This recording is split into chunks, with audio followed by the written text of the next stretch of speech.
অন্তর্বর্তী সরকারের উপদেষ্টা এএফ হাসান আরিফ আর নেই। প্রধান উপদেষ্টার শোক, কাল মিরপুর বুদ্ধিজীবী কবরস্থানে দাফন। ওনাকে রাখা হবে ওনার বাসাতেই। আগামীকাল সকাল 11টায় হাইকোর্ট প্রাঙ্গণে ওনার দ্বিতীয় জানাজাটা হবে, তারপরে ওখানে মিরপুর বুদ্ধিজীবীতে দাফন করা হবে। এই গণতন্ত্র উত্তরণের যে পথ, যে কাজ শুরু হয়েছে, এই সময়ে তার খুব বেশি প্রয়োজন ছিল বলে আমরা মনে করি।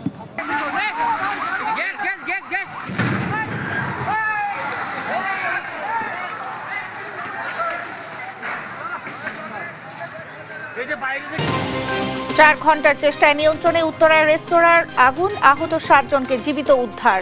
গ্যাস লিকেজ থেকে আগুনের সূত্রপাত। এখন পর্যন্ত যেই 7 জনকে উদ্ধার করেছি তার মধ্যে 6 জন মহিলা এবং তার মধ্যে একজন অন্তঃসত্ত্বা মহিলাও রয়েছেন এবং একজন পুরুষ রয়েছেন। সংস্কারের নামে জনপ্রতিনিধির হাতে ক্ষমতা হস্তান্তরে বিলম্ব চায় না জনগণ, বলছে বিএনপি। প্রয়োজনীয় সময় দিতে চায় জামায়াত। খুলনায় অভ্যুত্থানে নিহত 58 শহীদ পরিবারকে জুলাই ফাউন্ডেশনের সহায়তা, গণহত্যার বিচার না হলে ব্যর্থ হবে অন্তর্বর্তী সরকার। যারা অবৈধ অস্ত্র নিয়ে খুনি হাসিনার সাপ্লাই করা অবৈধ অস্ত্রগুলো দিয়ে আমার ভাই বোনদেরকে হত্যা করেছে, তাদের বিচার করা, এই প্ল্যাটফর্মগুলোর এই অন্তর্বর্তীকালীন যে সরকার, তাদের সবচেয়ে বড় দায়। এবং বড়দিন আর বছরের শেষ সময় ঘিরে কক্সবাজারে পর্যটকের ঢল। হোটেলে মোটেলে কক্ষ সংকট, বাড়তি ভাড়া দেওয়ার অভিযোগ। বছরই আছে, এবার আর অনেক কিছু ভালো লাগছে। আমার মেয়েকে নিয়ে আসছি, আমি, আমার ওয়াইফ, আমার ওয়াইফের বোন জামাই সবাই মিলে আসছি আর কি। আমন্ত্রণ সংবাদ রাতে, দেখছিলেন সংবাদ শিরোনাম, সঙ্গে আছে আমি শারমিন নাসি। অন্তর্বর্তী সরকারের বিমান ও পর্যটন এবং ভূমি উপদেষ্টা এএফএম হাসান আরিফ মারা গেছেন। শুক্রবার হৃদরোগে আক্রান্ত হয়ে মারা যান তিনি। তার মৃত্যুর বিষয়টি নিশ্চিত করেছেন সহকারী একান্ত সচিব এপিএস মোহাম্মদ আবেদ চৌধুরী। উপদেষ্টা হাসান আরিফের ছেলে মুয়াজ আরিফ গণমাধ্যমকে জানান, তার বাবা দুপুরের খাবারের সময় হঠাৎ করে মেঝেতে পড়ে যায়। এরপরে তাকে রাজধানীর ল্যাবেড হাসপাতালে নিয়ে যাওয়ার পর কর্তব্যরত চিকিৎসক তাকে মৃত ঘোষণা করেন। উপদেষ্টা হাসান আরিফের মৃত্যুতে শোক জানিয়েছেন রাষ্ট্রপতি, প্রধান উপদেষ্টা সহ অন্যান্য উপদেষ্টারা। পরিবারের পক্ষ থেকে জানানো হয়, বাদ এশা ধানমন্ডিতে প্রথম ও কাল হাইকোর্ট প্রাঙ্গণে দ্বিতীয় জানাজা অনুষ্ঠিত হবে। পেশাগত জীবনে হাসান আরিফ একজন আইনজীবী ছিলেন। তিনি অ্যাটর্নি জেনারেল হিসেবে দায়িত্ব পালন করেন। এছাড়া ফখরুদ্দিন আহমেদের নেতৃত্বাধীন তত্ত্বাবধায়ক সরকারের আইন উপদেষ্টা ছিলেন। উপদেষ্টা উনি মিশর থেকে ফিরেছেন, এয়ারপোর্ট থেকে সরাসরি উনি ল্যাবেড হসপিটালে দেখতে এসেছেন আমাদের হাসান আরিফ স্যারে। আপনারা জানেন উনি আজকে মৃত্যুবরণ করেছেন 3টা সাড়ে 3টার দিকে। ইন্নালিল্লাহি ওয়া ইন্না ইলাইহি রাজিউন। তো উনার জানাজার ব্যাপারটা এবং দাফনের ব্যাপারটা আমি একটু রেজওয়ানাকে অনুরোধ করছি ও আপনাদের খুলে বলবেন। আজকে বাদ এশা ওনার জানাজা হবে ধানমন্ডি 7 মসজিদের, যেখানে মসজিদটা আছে 7 নম্বর রোডে, সেখানে। তারপরে ওনাকে রাখা হবে ওনার বাসাতেই। আগামীকাল সকাল 11টায় হাইকোর্ট প্রাঙ্গণে ওনার দ্বিতীয় জানাজাটা হবে, তারপরে ওখানে মিরপুর বুদ্ধিজীবীতে দাফন করা হবে। আজকের যে ফ্লাইটটা যখনই ঢাকায় টাচ করলো, তখনই আমরা সংবাদটা পেলাম যে মাননীয় উপদেষ্টা হাসান আলী সাহেব মারা গেছেন। আমার একজন বিশিষ্ট শহীদকে হারিয়েছি, আর দেশ হারিয়েছে একজন দেশপ্রেমিক মানুষকে। আমরা তার আত্মার মাগফিরাত কামনা করছি, তার পরিবার পরিজনদের প্রতি সমবেদনা জানাচ্ছি। রাজধানীর উত্তরার একটি রেস্তোরাঁয় অগ্নিকাণ্ডের ঘটনা ঘটেছে। শুক্রবার সকাল 10টায় লাগা আগুন ফায়ার সার্ভিসের 12টি ইউনিটের 4 ঘন্টার চেষ্টায় নিয়ন্ত্রণে আসে। এই ঘটনায় জীবিত উদ্ধার করা হয়েছে 7 জনকে। রেস্টুরেন্টের গ্যাস সিলিন্ডারের লিকেজ থেকে এই অগ্নিকাণ্ডের সূত্রপাত, বলছে ফায়ার সার্ভিস। তবে এই ঘটনায় আলামত নষ্টের চেষ্টার সময় একজনকে আটক করেছে পুলিশ। আরও জানাচ্ছেন নিয়াজ মোর্শেদ। শুক্রবার সকাল 10:30 হঠাৎই রাজধানীর উত্তরার 12 নম্বর সেক্টরের 6তলা ভবনটির নিচতলার লাভলিন রেস্তোরাঁয় বিকট শব্দে বিস্ফোরণ। মুহূর্তে আগুনের লেলিহান শিখা আর কালো ধোঁয়ায় আচ্ছন্ন হয়ে যায় পুরো ভবন। খবর পেয়ে ছুটে আসে একে একে ফায়ার সার্ভিসের 12টি ইউনিট। ভবনটির আধুনিক অগ্নি নির্বাপন ব্যবস্থা না থাকায় বেগ পোহাতে হয় ফায়ার সার্ভিসকে। পরে দীর্ঘ 4 ঘন্টার চেষ্টায় নিয়ন্ত্রণে আসে আগুন। স্থানীয়দের অভিযোগ, সিএনজি গ্যাস দিয়ে রেস্তোরাঁয় রান্নাবান্না কাজ করায় এই আগুনের সূত্রপাত। আগুনের সূত্রপাত হয়েছে আপনার নিচ থেকে, রেস্টুরেন্ট থেকে। এখান থেকে শুরু করে একদম ওনারা আবার সাথে সাথে ফায়ার সার্ভিসকে খবর দিয়েছিল। কয়েকটা প্রতিষ্ঠান আছে, জিম, এরপর আবার পার্লার, আরও কয়েকটা আছে, ওই যে উপরে লেখা আছে। তাই এভাবে আর কি আগুনটা ছড়িয়ে গেছে। প্রথম একটা গ্যাস সিলিন্ডার আপনার ব্রাস্ট হয়েছে, হওয়ার 5-6 মিনিট পরে আরো 2টা গ্যাস সিলিন্ডার ব্রাস্ট হয়েছে। আমরা তো ছিলাম কিচেন রুমে, ঠিক আছে। আগুনটা লাগছে হলো এই যে সামনে রুটি পরোটা স্ট্যান্ড, এখানে গ্যাস সিলিন্ডার বাস্টে আগুনটা লাগছে। ফায়ার সার্ভিস বলছে ভবনটি সম্পূর্ণ ঝুঁকিপূর্ণ ছিল। অগ্নি নির্বাপক ব্যবস্থার পাশাপাশি ছিল না কোনো ফায়ার এক্সিট। এ ঘটনায় ভবনটি থেকে 6 জন নারী সহ 7 জনকে জীবিত উদ্ধার করা হয়। আমরা এখন পর্যন্ত যেই 7 জনকে উদ্ধার করেছি তার মধ্যে 6 জন মহিলা এবং তার মধ্যে একজন অন্তঃসত্ত্বা মহিলাও রয়েছেন এবং একজন পুরুষ রয়েছেন। এদিকে অগ্নিকাণ্ডের ঘটনায় আলামত নষ্টের সময় রেস্তোরাঁর এক কর্মচারীকে আটক করেছে পুলিশ।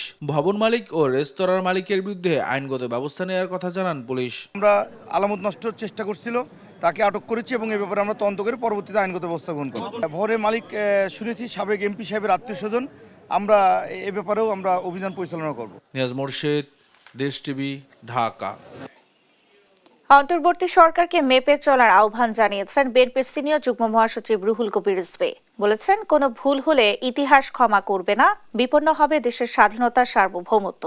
আর সংস্কারের নামে নির্বাচনের মাধ্যমে জনপ্রতিনিধিদের হাতে ক্ষমতা হস্তান্তরে বিলম্ব দেশের মানুষ প্রত্যাশা করে না বলে মন্তব্য করেছেন বিএনপি চেয়ারপারসনের উপদেষ্টা জয়নুল আবদিন ফারুক। সাইফুল রিপোর্টের প্রতিবেদন। শুক্রবার রাজধানীর মোহাম্মদপুরের কাটাসুর এলাকায় 2024-এর ছাত্র জনতার অভ্যুত্থানে নিহতদের স্বজন ও আহতদের সাথে সাক্ষাৎ করে আমরা বিএনপি পরিবার। এ সময় ক্ষতিগ্রস্তদের হাতে আর্থিক সহায়তা তুলে দেয় সংগঠনটি।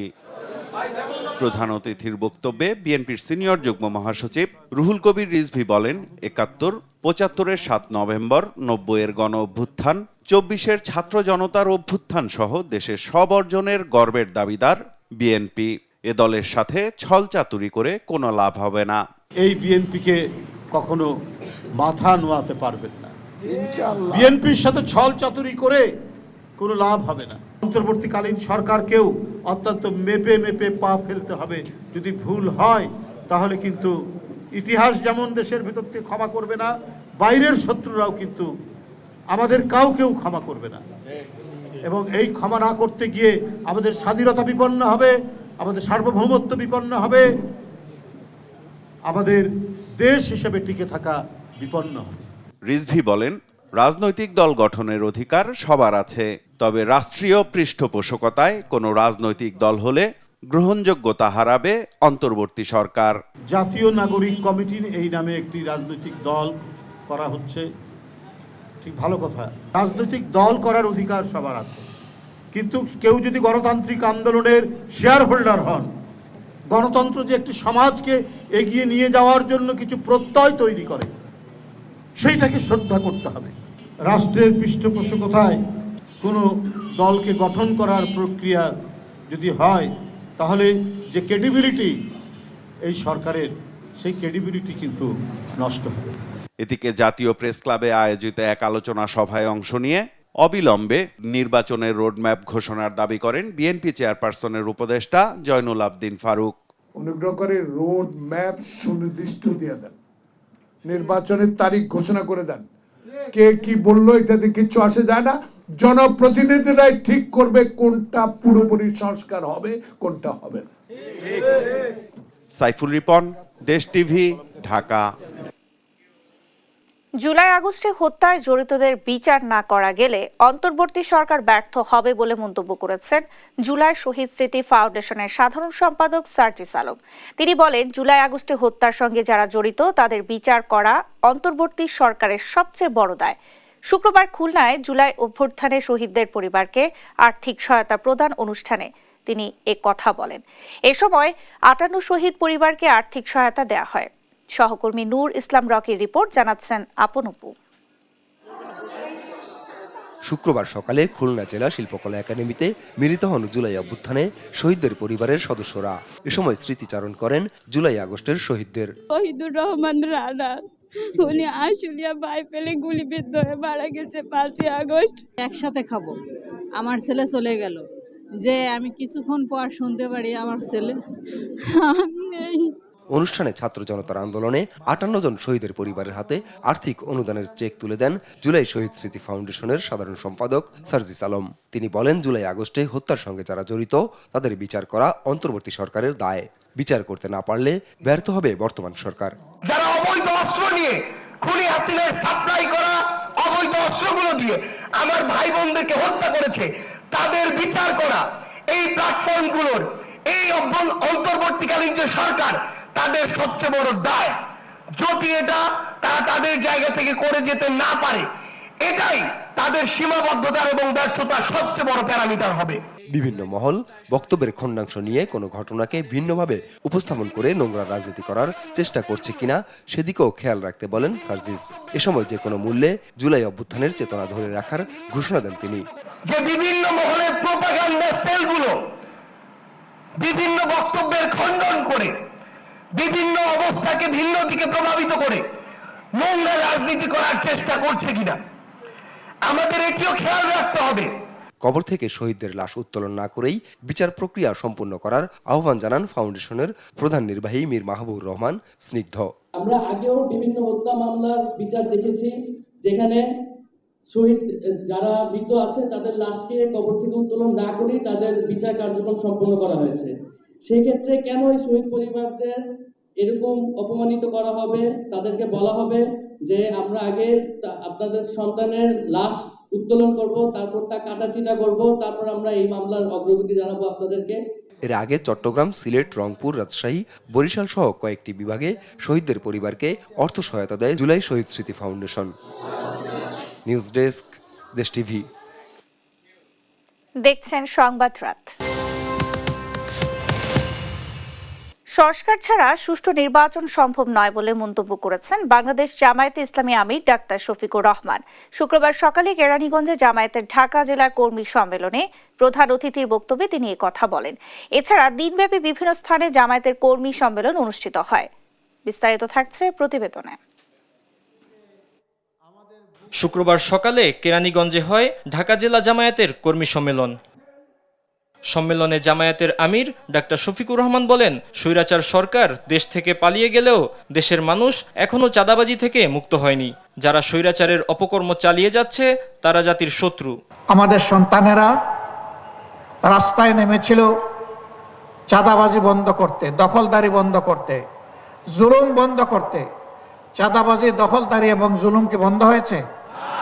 বন্ধ করতে হবে, বন্ধ করতে হবে, থামতে হবে, সরে আসতে হবে। আমাদের সন্তানেরা এই জন্য রক্ত দেয় নাই, কারো ফলস জমিদারি তৈরি করার জন্য রক্ত দেয় নাই। এ সময় নির্বাচন নিয়ে তিনি বলেন, পর্যাপ্ত সময় নিয়ে সংস্কার শেষে দিতে হবে অংশগ্রহণমূলক নির্বাচন। গদি কোনো সুখের জিনিস নয়, গদি আল্লাহর পক্ষ থেকে আমানতের বিষয়।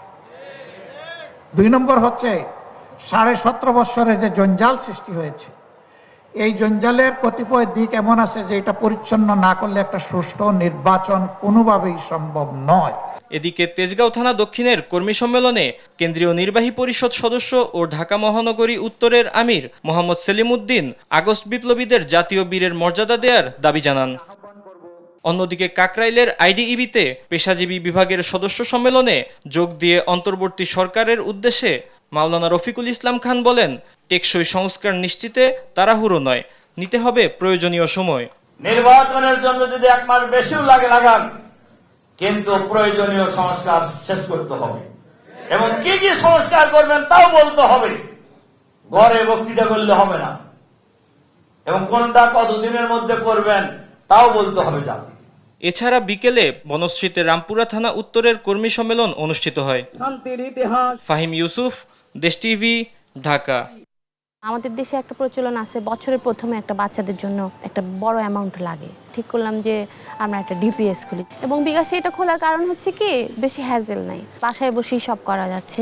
আমি যে টাকাটা তুলছি, সেক্ষেত্রেও দেখা গেছে যে আমার ওরা কোনো চার্জ নেয়নি। বিকাশ অ্যাপে ডিপিএস, টাকা জমায় সারা দেশ। বড়দিন আর বছরের শেষ সময় ঘিরে পর্যটকদের উপচে পড়া ভিড় পর্যটন নগরী কক্সবাজারে। ভোর থেকে রাত পর্যন্ত সমুদ্র সৈকত সহ প্রতিটি স্পট সরগরম থাকছে। তবে পর্যটকদের চাপে হোটেলে মোটেলে কক্ষ সংকট দেখা দিয়েছে। এই সুযোগে কোথাও কোথাও বাড়তি ভাড়া নেওয়ার অভিযোগ রয়েছে। এদিকে ভ্রমণ প্রেমীদের নিরাপত্তায় কাজ করছে ট্যুরিস্ট পুলিশ ও জেলা প্রশাসন। সহকর্মী সৌরভ দেবের পাঠানো প্রতিবেদন জানাচ্ছেন নুসরাত শোভা। বছরের শেষ সময়ে পরিবার পরিজন নিয়ে ভ্রমণে বের হচ্ছেন অনেকেই। তাই তো দেশের পর্যটন স্পটগুলো এখন পর্যটক সমাগমে সরগরম। এ সময়ে পর্যটকদের প্রথম আকর্ষণ দীর্ঘতম সমুদ্র সৈকত কক্সবাজার। ভরা মৌসুমে উপচে পড়া ভিড় সৈকতের প্রতিটি পয়েন্টে। কয়েকদিন ধরেই সমুদ্র সৈকতের বিভিন্ন পয়েন্টে পর্যটকদের ব্যাপক সমাগম লক্ষণীয়, যেন কোথাও তিল ধারণের ঠাঁই নেই। আত্মীয়, পরিবার ও বন্ধু-বান্ধব নিয়ে চমৎকার সময় পার করছেন ভ্রমণ পিপাসুরা। স্মৃতির ডায়েরিতে যুক্ত করছেন নতুন পাতা। বছরই আছে, এবার আর অনেক কিছু ভালো লাগছে। আমার মেয়েকে নিয়ে আসছি, আমি, আমার ওয়াইফ, আমার ওয়াইফের বোন জামাই সবাই মিলে আসছি আর কি। আমরা হোটেল বুক করে আসছি ঢাকা থেকে, এখানে আনন্দ করব, গোসল করব, ঘুরবো ফিরবো। এদিকে অগ্রিম বুকিং দিয়ে না আসায় এ সময় হোটেল কক্ষ পেতে বিপাকে পড়ছেন কেউ কেউ। হোটেল মোটেলে থাকার জায়গা না পেয়ে অনেকেই সৈকতে ঘুরেই ফিরে যাচ্ছেন। এখানে হোটেল পাওয়া খুবই পাওয়া যাচ্ছে না, বললেই চলে। ফ্যামিলি আসছে তো, দুটো ফ্যামিলি, দুটো কাপড়, বাচ্চা কাচ্চা সহ, তো আমাদের আগাম বুকিং দেওয়া উচিত ছিল। হোটেল ব্যবসায়ীরা জানান, জানুয়ারির প্রথম সপ্তাহ পর্যন্ত এই চাপ থাকবে। বিশেষ করে 31st নাইট ঘিরে কোথাও খালি নেই কক্ষ। 28 তারিখ পর্যন্ত কোনো রুম নেই, পুরোপুরি আমরা ফুললি বুকড। আমাদের 100% বুকিং, এবং এই বুকিংটা কন্টিনিউ 31st পর্যন্ত থাকবে, এটা আমরা আশাবাদী। আমাদের হোটেলটা হচ্ছে কক্সবাজারের প্রাণ কেন্দ্রে অবস্থিত, সমুদ্রের একেবারে পাড়ে, তো আমাদের টোটাল রুমটা সবসময় বুক থাকে। সৈকত এলাকায় সমুদ্র স্নান করতে গিয়ে কেউ যেন দুর্ঘটনায় না পড়ে তা দেখভাল করছে লাইফগার্ড কর্মীরা। তবে অতিরিক্ত চাপে তারাও হিমশিম খাচ্ছে। ভুক্তকালে পড়লে সাথে না জানার কারণে আমাদের একটু কষ্ট হচ্ছে তাদের হেল্প করতে। এদিকে পর্যটকদের জন্য 3 স্তরের নিরাপত্তা নিয়েছে ট্যুরিস্ট পুলিশ। হয়রানির কোনো অভিযোগ পেলেই নেওয়া হবে তাৎক্ষণিক ব্যবস্থা। নিউজ ডেস্ক, দেশ টিভি। চট্টগ্রামে এলিভেটেড এক্সপ্রেসওয়ের বাণিজ্যিক কার্যক্রম শুরু হচ্ছে। প্রাথমিকভাবে 4টি পয়েন্টে চলবে টোল আদায়। পরীক্ষামূলকভাবে যান চলাচল শুরু হলেও নতুন বছরের প্রথম দিন থেকে আদায় করা হবে টোল। সহকর্মী আজিজা হক পায়েলের তথ্যচিত্রে টুম্পা আফরোজের রিপোর্ট। চট্টগ্রাম এলিভেটেড এক্সপ্রেসওয়ে নির্মাণের কাজ শুরু হয় 2019 সালে। চলতি বছরের জুনে শেষ হওয়ার কথা থাকলেও এখনও শেষ হয়নি অধিকাংশ র্যাম্পের কাজ। নগরীর আগ্রাবাদ, নিমতলা, বিশ্ব রোড, জিএসসি সহ 9টি পয়েন্টে র্যাম্প নির্মাণের কাজ চলমান। এক্সপ্রেসওয়েতে পরীক্ষামূলকভাবে যানবাহন চলাচল করলেও এখনও টোল নেওয়া হচ্ছে না। 2025 সালের জানুয়ারি থেকে আনুষ্ঠানিক টোল আদায় শুরু হবে। টোল নির্ধারণ করা হয়েছে সিএনজি অটোরিকশা 30 টাকা, কার 80, জিপ বা মাইক্রো 100, পিকআপ 150, মিনিবাস ও বাস 200 থেকে 280, ট্রাক 200 থেকে 300 ও কাভার্ড ভ্যান 400 টাকা। তবে নিরাপত্তা বিবেচনায় চলাচলের অনুমতি দেওয়া হয়নি কন্টেইনারবাহী ট্রেইলার ও মোটরসাইকেলের। অনেক টাইম সেভ হচ্ছে, সাশ্রয় হচ্ছে, সুবিধা হয়েছে, অনেক শর্ট টাইমে ফ্যাসিলিটি পাচ্ছি। বাইক সার্ভিস বন্ধ থাকবে, ওইটাতে আমার জন্য অনেক দুর্ভোগ। টাকাটা একটু কম হলে ভালো হতো, যাক তারপর যতটুকু হয়েছে আলহামদুলিল্লাহ শুকরিয়া। 30 টাকা করে নিবে বলতেছে টোল সিএনজি থেকে, 20 টাকা করে রাখলে ভালো হতো আর কি। পুরোদমে চালু হলে নগরের যানজট কমার পাশাপাশি বিপুল রাজস্ব আয়ের প্রত্যাশা কর্তৃপক্ষের। জানুয়ারির দিকে, জানুয়ারি ফার্স্ট উইকে আমরা টোলটা চালু করতে পারবো। জেএরএম যখন শেষ করব কাজ, তখনই কিন্তু ওখানে টোল বুথ বসবে এবং সাথে সাথে টোলটা ওখানে চালু হয়ে যাবে, গাড়ি চলাচল শুরু হবে। প্রকল্পটি 3,250 কোটি 83 লাখ টাকা ব্যয়ে অনুমোদন হলেও মোট নির্মাণ ব্যয় দাঁড়ায় 4,369 কোটি 7 লাখ টাকা। পুরোদমে চালুর পাশাপাশি টোলের হার কমানোর দাবি যাত্রী ও চালকদের। নিউজ ডেস্ক, দেশ টিভি। দেখছেন সংবাদ রাত। যশোরে একটি মাদ্রাসার যেমন খুশি তেমন সাজো অনুষ্ঠানের একটি ভিডিও সামাজিক যোগাযোগ মাধ্যমে ছড়িয়ে পড়ার পর নানা বিতর্কের জন্ম দিয়েছে।